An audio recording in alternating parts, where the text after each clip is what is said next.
الحمد لله والصلاة والسلام على رسول الله وعلى آله وصحبه ومن والاه أعوذ بالله من الشيطان الرجيم أفمن شرح الله صدره للإسلام فهو على نور من ربه فويل للقاسية قلوبهم من ذكر الله أولئك في ضلال مبين. الله نزل أحسن الحديث كتابا متشابه مثاني تقشعر منه جلود الذين يخشون ربهم ثم تلين جلودهم وقلوبهم إلى ذكر الله ذلك هدى الله يهدي به من يشاء ومن يضلل الله فما له من هاد. سبحانك لا علم لنا إلا ما علمتنا إنك أنت العليم الحكيم. رب اشرح لي صدري ويسر لي أمري واحلل عقدة من لساني يفقه قولي واجعل لي وزيرا من أهلي رب زدني علما وارزقني فهما. ثم أما بعد. گرامی قدر بھائیوں بہنوں اور پیارے بچوں، روئی زمین پر اللہ رب العزت کے عجائب قدرت اور نشانیوں کی جو قدم قدم پر برمار ہے، یہ عاقل کے لیے عبرت کی باتیں ہیں. تو جو عاقل اور بصیرت والا انسان وہ اپنا رخ ایمان کی طرف موڑتا ہے.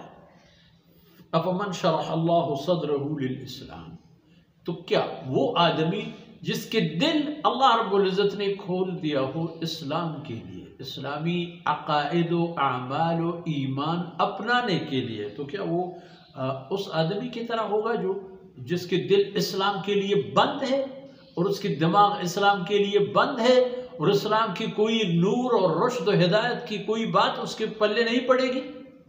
کبھی ایسا نہیں ہوگا.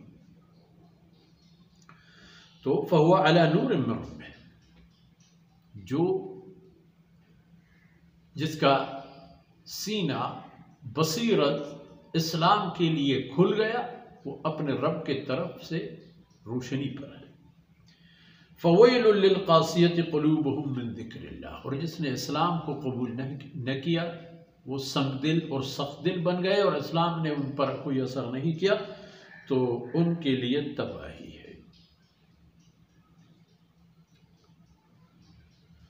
فویل للقاسیۃ قلوبہم من ذکر اللہ، تباہی ہے ان لوگوں کے لیے جن کی دل اللہ کی یاد کے لیے سخت ہیں، ان کے کوئی یاد ہے، بس شیطان کے ساتھ چلتے جلتے ہیں. اولئک فی ضلال مبین، یہی لوگ ہیں جو علانیہ گمراہی میں، صراحتاً گمراہی. انسان ذرا سوچ لو، اللہ نزل احسن الحدیث، یہ اللہ کی ذات ہے جس نے بہترین فرمودات نازل فرما دی، بہترین کلام کی بہترین آیتیں، اپنے کتاب کی بہترین فرمودات، احکامات. احسن الحدیث، اور یہ کتابا متشابہ، یہ ایک کتاب ہے جس میں اللہ رب العزت نے ہر طرح کی بہترین چیزوں کی مشابہت رکھ دی. آیتوں میں مشابہت ہے، احکامات میں مشابہت ہے، الفاظ کی مٹھاس اور بلاغت میں بھی یہ آپس میں متشابہ ہے. تو مثانی، بار بار پڑھی جانے والی کتاب، جتنے پڑھو تک ہوگی بھی نہیں، پڑھتے جاؤ، کماتے جاؤ. تقشعر منہ جلود الذین یخشون ربهم، اس قرآن کی آیتوں سے جو لوگ متقی اور خدا ترس طبقے کے لوگ ہیں ان کے رونگٹے کھڑے ہو جاتے ہیں. ثم تلین جلودهم وقلوبهم الی ذکر اللہ، پھر ان کے دل اور پوری جان، ان کے دل و دماغ اور کل حواس اللہ کی یاد کے لیے نرم پڑتے ہیں، اللہ کی یاد کرتے ہوئے ان کو خوشی محسوس ہوگی اور وہ تندہی کرتے ہیں اللہ کی عبادت میں، اپنی لذت محسوس کرتے ہیں رب العالمین کے سامنے سر بسجود ہونے میں، قیام میں، قرات میں۔ ذالک ھدی اللہ، پھر یہی ہے اللہ کی دی ہوئی ہدایت کہ جس سے اللہ چاہے جس کو ہدایت نصیب فرما دے۔ ہاں فمن یضلل اللہ، اگر جس کسی بدقسمت کو اللہ گمراہ کرنا چاہے فما لہ من ہاد، پھر اس کو کوئی ہدایت نہیں دے سکتا۔ جس کے نصیب میں گمراہی آئی پھر وہ اسی گمراہی میں برباد ہوتا رہے گا اور پھر ہدایت اسے کبھی نصیب نہیں ہوگی۔